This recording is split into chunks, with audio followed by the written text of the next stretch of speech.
In this last subsection of the first part, I want to talk about beating the lower bound that we've just proven, which sounds contradictory, but there's a way to do it, even though it's maybe a little cheating.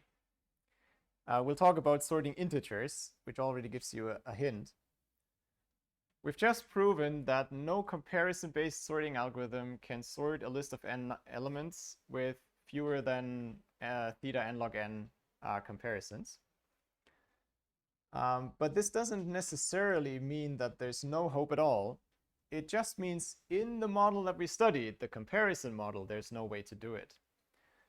But that's another way to read lower bounds. They sometimes just show you where to poke your finger really hard before things can be sped up further. So we need to change the model to make any progress, which means as long as we're just using pairwise comparisons, we won't get anywhere further. But one example where you can do better is if you sort numbers, and concretely here integers. And well, just thinking about the comparison model, there's a lot you can do with integers that you can't do with arbitrary objects, or that is not just comparing numbers. You can do arithmetic, right? And in terms of the word RAM, you can do bitwise tricks and all sorts of things. So maybe this helps to sort integers faster.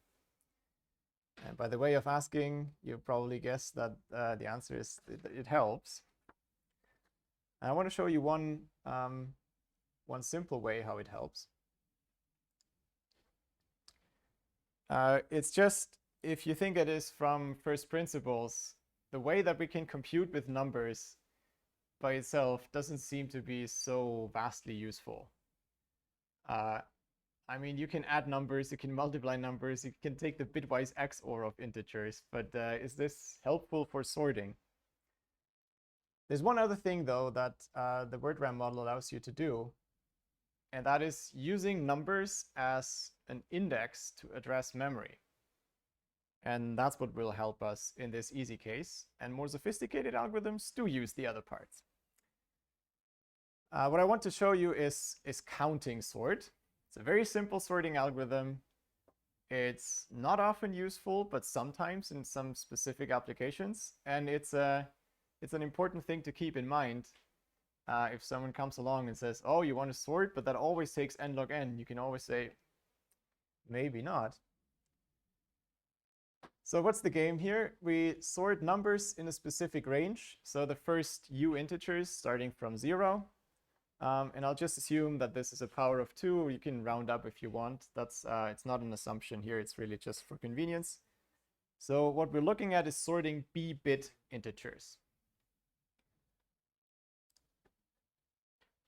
And then here's how to do it. The goal will be to sort these n numbers in this time. And it's important to stress that both of these are necessary. So linear in the number of numbers, that's the first striking part.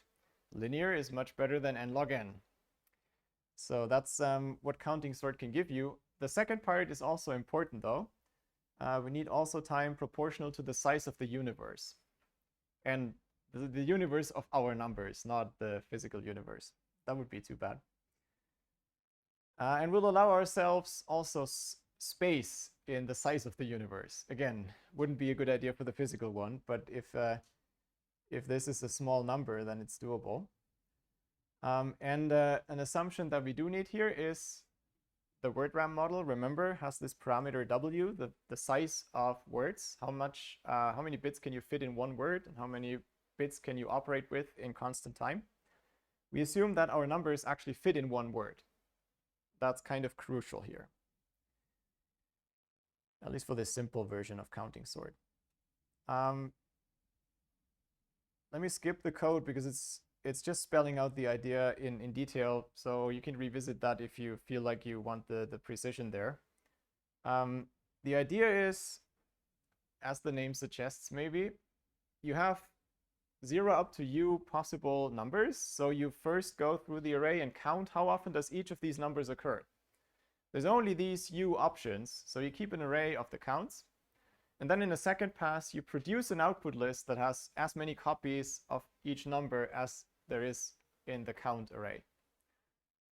So here you initialize these counters. Here you go through it, and that's a fancy way of counting, where you use, let me just stress this part, you use a of I as the index in the array C. That's the part that wasn't allowed or wasn't possible in the comparison model, but is fine on the word RAM model. And so we use this here to count. And then this second part is just producing the list with as many copies of number X as we had copies of X in the input. Okay? So we kind of avoid sorting altogether by just counting and then producing the list from scratch. It feels a little bit like cheating, but why not? It's numbers. And so this box is what you should keep in mind. We can sort n integers in a given range, where the range is linear in the number of numbers. So if the numbers come from a range, you have n numbers, and the range is linear in n, then you can sort these numbers in linear time. That's just inserting what u is here. But this special case of this result will be useful in a few weeks' time. So I already know, so that's why I'm telling you to remember it. But I'll remind you at the point. Okay?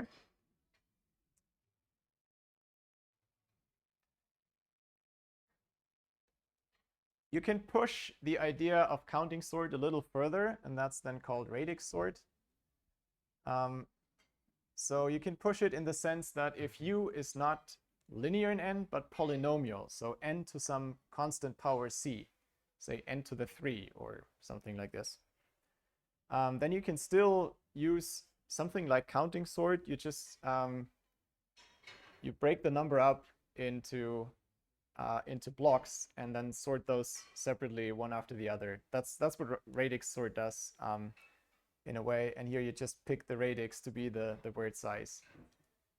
We don't need that. If you thought about this before, then maybe you might have seen radix sort, but then it's usually presented with a small constant radix. But here, what you really want on the word RAM is this radix. If that didn't make any sense to you, don't worry. Again, something we don't really need to pass this module. But I think integer sorting is one of these things that distinguishes undergrads from master level, where you look a bit beyond these textbook kind of statements. Another little, just an aside. So this is outside of the exam, everything in here. I stress this because these are things I only point to because I want to show that this is still active research. If the universe is exactly so that one number fits in one word, then we've seen a solution with counting sort. But in general, w could be some function of n. We assumed in Unit 1 that w is theta of log n, if you remember. If we relax that assumption, you can get other results. And for some of these ranges, we don't know what the best possible way to sort is. It is strictly between n log n and linear, and some really complicated methods are behind these. In a sense, there's the range when w is not so big, like the usual assumption that we had, it's logarithmic in n, then radix or counting sort sorts these numbers in linear time. And if the word size is really, really big, then you can do a lot with these words, and then again, you can do it in linear time. The interesting range is if the word size is slightly bigger than you need for the numbers, is slightly bigger than log n, but also the numbers are bigger, and then it's not so clear how to do this. In linear time, it's not clear if it's possible.